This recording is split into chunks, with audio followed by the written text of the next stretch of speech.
Good evening all of you. स्वागत है आप सभी मित्रों का आज की इस मुलाकात में, चर्चा में।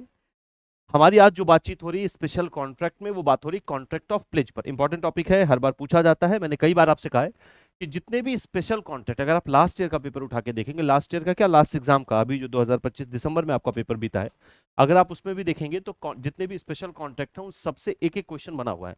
5 स्पेशल कॉन्ट्रैक्ट आप पढ़ते हैं: contract of indemnity, contract of guarantee, contract of आपका bailment, contract of pledge, contract of agency. ये 5 आपको स्पेशल कॉन्ट्रैक्ट पढ़ने होते हैं और सबसे एक एक सवाल बनते हैं। ये निश्चित तौर पर बनेंगे ही बनेंगे, इसलिए मैं बार बार आपसे कहता हूं कि जो स्पेशल कॉन्ट्रैक्ट है उनको आप जरूर पढ़िएगा।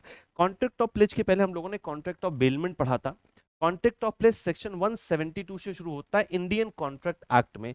कॉन्ट्रैक्ट ऑफ प्लेज अभी यहां ठीक से हम समझ लेते हैं। वैसे कॉन्ट्रैक्ट ऑफ प्लेज की कुछ बातें हम लोग कर चुके हैं सरफेसी अधिनियम में, जब हम लोग बातचीत कर रहे थे चार्ज क्रिएशन की। आपके अगर कोई ऋण लिया जाता है और उस पर आप, यानी जो आपका डेटर है, वो क्रेडिटर के फेवर में जब भी कोई चार्ज क्रिएट करता है, उसमें हम लोगों ने मॉर्गेज, हाइपोथिकेशन, प्लेज, इसको विधिवत तरीके से पढ़ा हुआ था। तो कुछ तो हमारा वहां पर पढ़ा हुआ है, लेकिन अब ये हमारे सिलेबस में मॉड्यूल डी में एक स्पेशल कॉन्ट्रैक्ट के रूप में भी है, इसलिए हमें एक बार इसको यहाँ पर रिकॉल करना है। ठीक है, आप में से जिन्होंने भी वो क्लासेस नहीं देखी वो जाके देख लें। वो लाइव सेक्शन में आपको इसी क्लास में मिल जाएगा, मतलब इसी चैनल के लाइव सेक्शन में मिल जाएगा। लाइव सेक्शन में अगर नहीं मिल पा रहा है तो उसको आप वीडियो सेक्शन में देखिए, वो आपको वीडियो सेक्शन में मिल जाएगा। तो आज क्या क्या बातचीत करने वाले हैं, सबसे पहले हम देखेंगे प्लेज होता क्या है, कॉन्ट्रैक्ट ऑफ प्लेज है क्या, कॉन्ट्रैक्ट ऑफ प्लेज और कॉन्ट्रैक्ट ऑफ बेलमेंट में अंतर क्या होता है। फिर हम देखेंगे इसके कुछ कैरेक्टरिस्टिक्स पर हमारी बातचीत होगी। सबसे पहले समझते हैं कि कॉन्ट्रैक्ट ऑफ प्लेज होता क्या है, इसको एक एग्जांपल से समझते हैं। बहुत इत्मीनान से समझिएगा, कॉन्ट्रैक्ट ऑफ प्लेज और कॉन्ट्रैक्ट ऑफ बेलमेंट में अंतर भी यहीं से हम समझ लेंगे। चलिए, मान लेते हैं हमारे पास दो पार्टीज हैं। ध्यान से एक बात को समझिएगा, मान लेते हैं हमारे पास दो पार्टी हैं। एक पार्टी का नाम है साहिल, क्लियर है, और साहिल ऋण लेना चाहते हैं। साहिल अगर ऋण ले रहे हैं तो इसका मतलब ये क्या हो गए, ये डेटर हो गए। दूसरी पार्टी जो है हमारे पास वो है क्रेडिटर। दूसरी पार्टी कौन है, क्रेडिटर है। अब क्रेडिटर क्या है भैया, कोई बैंक भी हो सकता है, कोई फाइनेंशियल इंस्टीट्यूट हो सकता है, कोई इंडिविजुअल भी हो सकता है। कोई बैंक या फाइनेंशियल इंस्टीट्यूशन हम मान लेते हैं। अब साहिल ने क्या किया, इस डेट को लेने के लिए साहिल बैंक के पास गया। बैंक से साहिल ने कहा कि सर हमें डेट चाहिए। बैंक ने कहा कि हम आपको लोन प्रोवाइड कर देंगे, लेकिन इस लोन के रीपेमेंट को आप कैसे सिक्योर करोगे। रीपेमेंट का मतलब है कि ये लोन हमें मिलता रहेगा और अगर हमें मिल ना पाया तो कुछ ऐसा आपको करना पड़ेगा ताकि हम उसके बदले या उससे उस लोन की रिकवरी कर पाए। तो रिकवरी कैसे आप सिक्योर करोगे, रीपेमेंट कैसे आप सिक्योर करोगे। तो साहिल ने क्या किया, अपनी एक मूवेबल प्रॉपर्टी, क्या है भैया, अपनी एक मूवेबल प्रॉपर्टी बैंक के पास गिरवी रख दी। क्लियर है, बैंक के पास गिरवी रख दी, जिसके बदले बैंक ने डेटर को यानी साहिल को यहां पर क्या कर दिया, एक लोन दे दिया। अब एक एक बात को ध्यान से समझना है। बेलमेंट में भी आप एक मूवेबल प्रॉपर्टी दूसरी पार्टी को ट्रांसफर करते हैं। यहां पर भी जो मूवेबल प्रॉपर्टी है उसका ट्रांसफर हुआ है एक दूसरी पार्टी को। उसका क्या हुआ भैया, ट्रांसफर हुआ है एक दूसरी पार्टी को। तो बेलमेंट में और प्लेज में अंतर क्या है। बेलमेंट में, यहां पर मैं लिखता चलूं, बेलमेंट में जब आप एक प्रॉपर्टी किसी दूसरे व्यक्ति को, मूवेबल प्रॉपर्टी किसी दूसरे व्यक्ति को ट्रांसफर करते हैं, इसका पर्पस होता है, फॉर अ पर्पस, है ना। आप एक पर्पस या एक स्पेसिफिक सर्विस के लिए, एक स्पेसिफिक पर्पस के लिए, इसको पर्पस ना लिख के लिख दें, फॉर अ स्पेसिफिक सर्विस। आप एक स्पेसिफिक सर्विस रेंडर करने के लिए, एक स्पेसिफिक सर्विस रेंडर करने के लिए आप उस वस्तु का ट्रांसफर करते हैं। लेकिन जब हम प्लेज की बात करते हैं, ये जो मूवेबल प्रॉपर्टी ट्रांसफर हो रही है, ये किस लिए होती है, for securing repayment of debt या कोई ऑब्लिगेशन। डेट या ऑब्लिगेशन को उसके रीपेमेंट को सिक्योर करने के लिए आपने प्रॉपर्टी दी है। मतलब ये है कि यहां पर भी मूवेबल प्रॉपर्टी का बेलमेंट ही हुआ है। बेलमेंट का मतलब ही होता है पोजीशन को ट्रांसफर करना। आपने अपनी मूवेबल प्रॉपर्टी का पोजीशन क्रेडिटर को ट्रांसफर किया, यानी बेलमेंट ही हुआ है।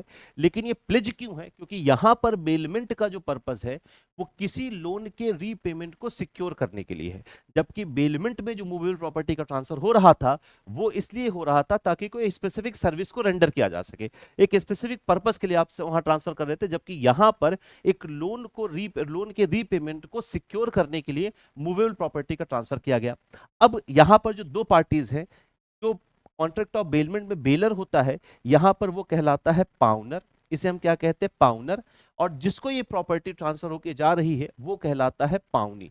कई जगह पर यहाँ पर हम लोगों ने लिखा हुआ है या पढ़ा हुआ है, देखा हुआ है प्लेजर एंड प्लेजी। आप प्लेजर और प्लेजी भी लिख सकते हो, जैसे ये पार्टी प्लेजर कहलाएगी, क्रेडिटर प्लेजी कहलाता है, लेकिन वो सही शब्द नहीं है।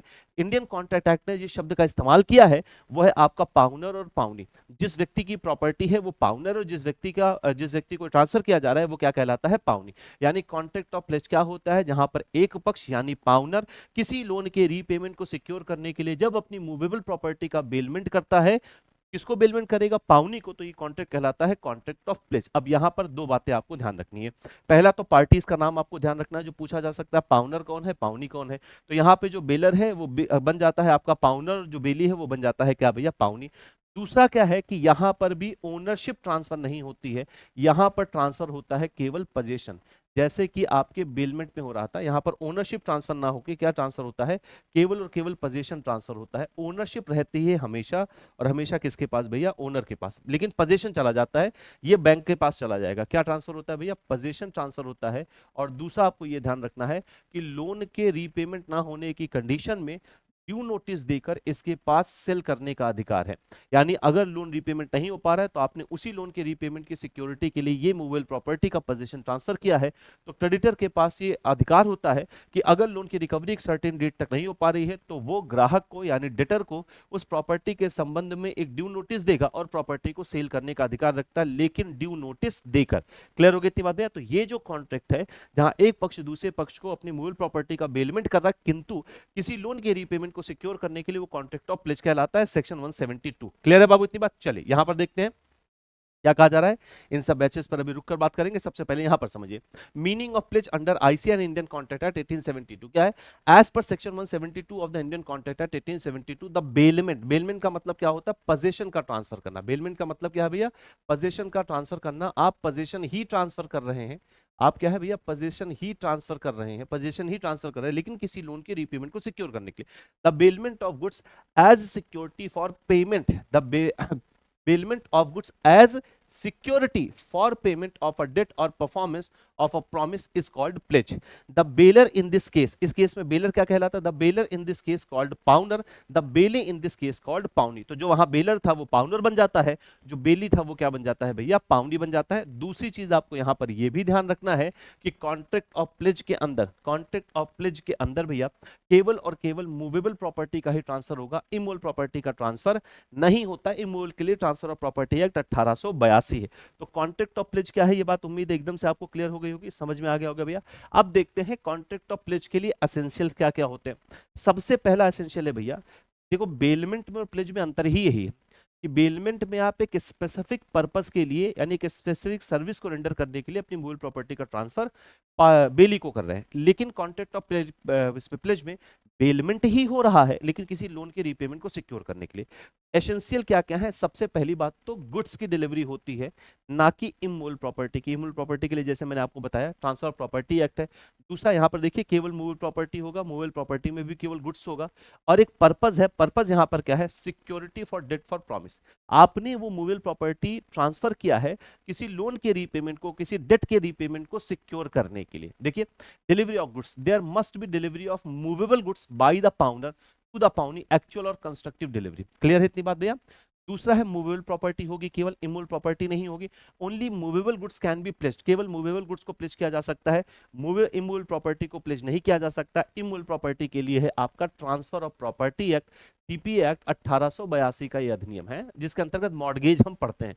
नेक्स्ट है पर्पस, क्या होता है, पर्पस होता है सिक्योरिटी फॉर डेट और प्रॉमिस, यानी अगर प्लेज बन रहा है तो ये जरूरी शर्त है कि एक लोन होना चाहिए, एक ऋण होना चाहिए, और दूसरी जरूरी शर्त यह है कि उसी ऋण के रीपेमेंट को सिक्योर करने के लिए ही आप वो मूवेबल प्रॉपर्टी का पोजीशन दे रहे हैं, तभी वो प्लेज कहलाएगा। क्या है भैया, the goods must be delivered as security for, जो गुड्स की डिलीवरी है वो सिक्योरिटी के लिए होनी चाहिए, क्या करने के लिए, रीपेमेंट ऑफ अ डेट, किसी डेट के रीपेमेंट करने के लिए, या परफॉर्मेंस ऑफ अ प्रॉमिस, या किसी परफॉर्मेंस को किसी प्रॉमिस को परफॉर्म करने के लिए आपने ये वायदा किया था।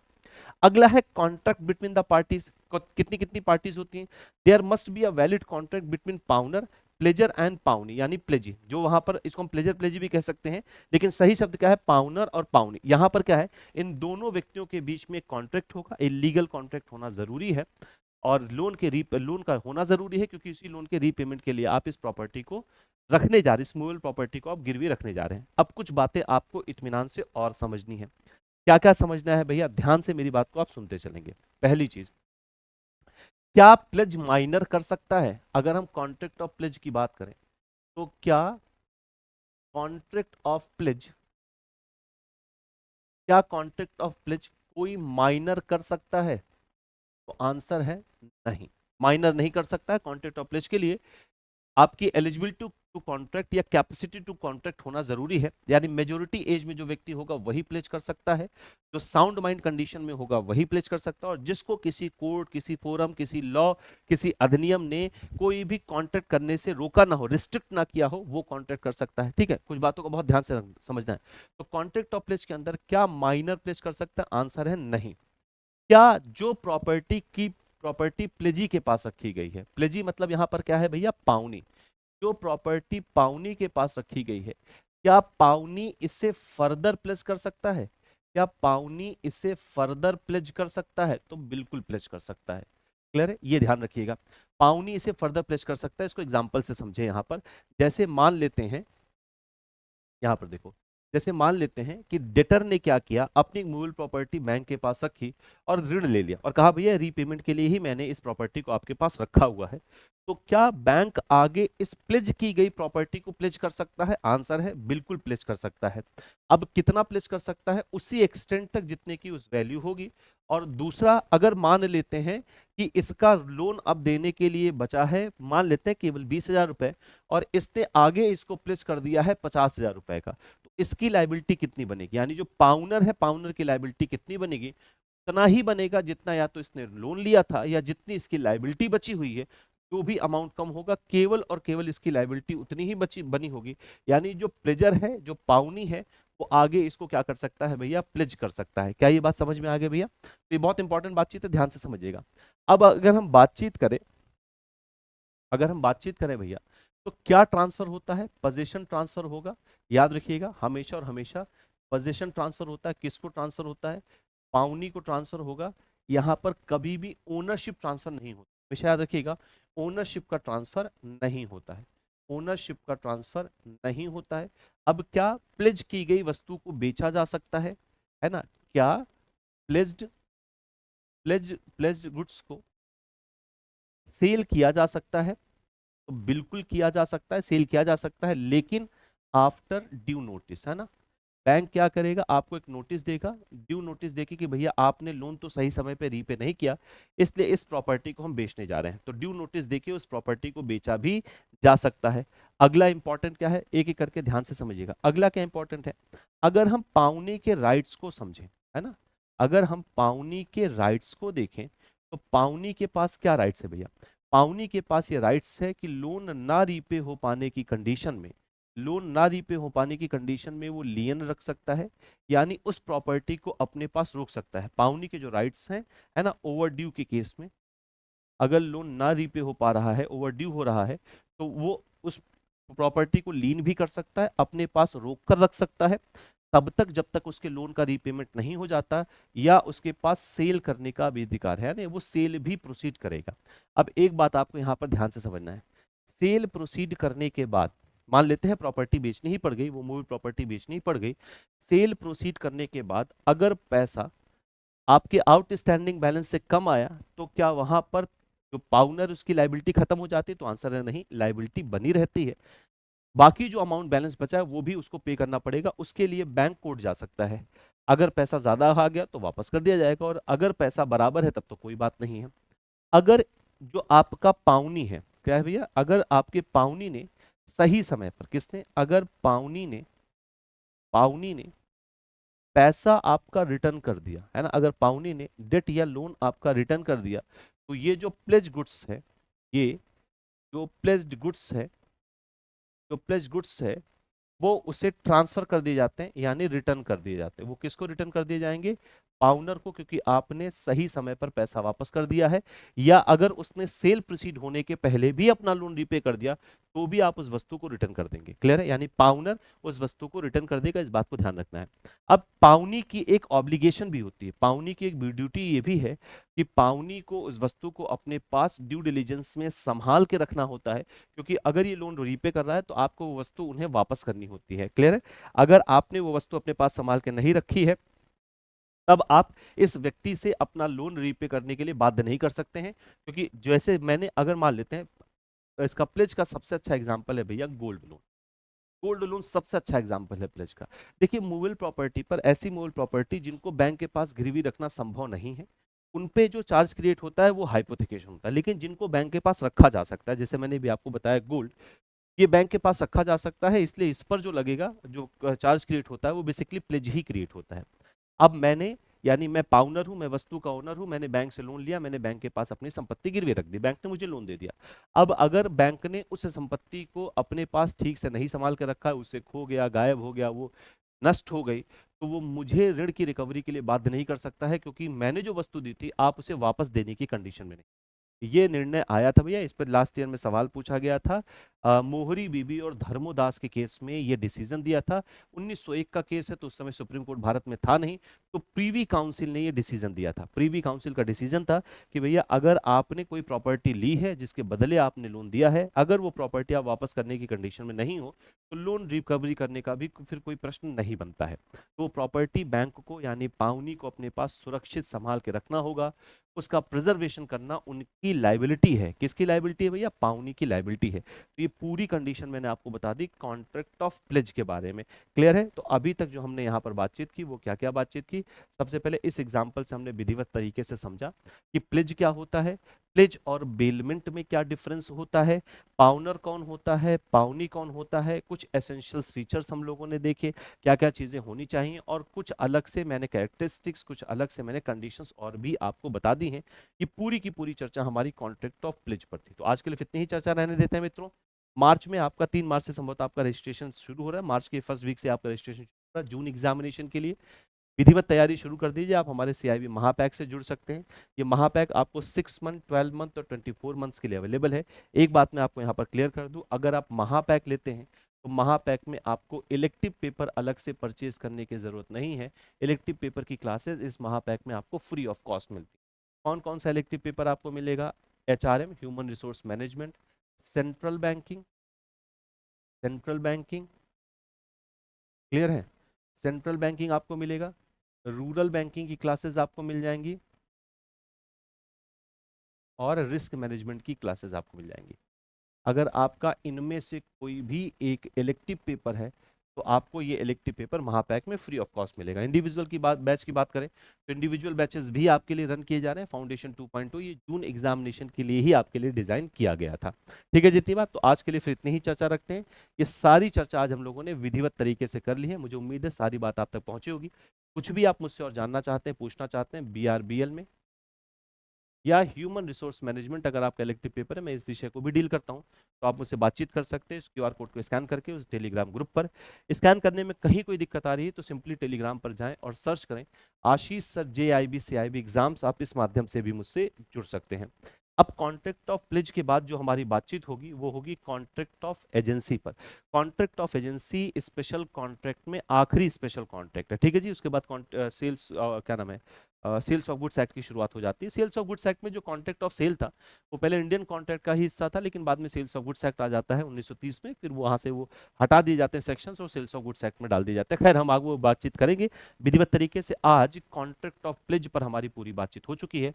अभी तक जो हमने चर्चा की स्पेशल कॉन्ट्रैक्ट में, वो contract of indemnity, contract of guarantee, contract of bailment, आज कॉन्ट्रैक्ट ऑफ प्लेज और कॉन्ट्रैक्ट ऑफ एजेंसी अभी भी बचा है। इसको इसी सीक्वेंस में आपको याद भी रखना है। तो आज के लिए इतनी ही चर्चा रखते हैं मित्रों, मिलते हैं नेक्स्ट मुलाकात में और नई बातचीत करेंगे। एक जो आखिरी स्पेशल कॉन्टेंट बचा है उस पर हम विधिवत चर्चा करेंगे। बहुत बहुत धन्यवाद, थैंक्स अ लॉट।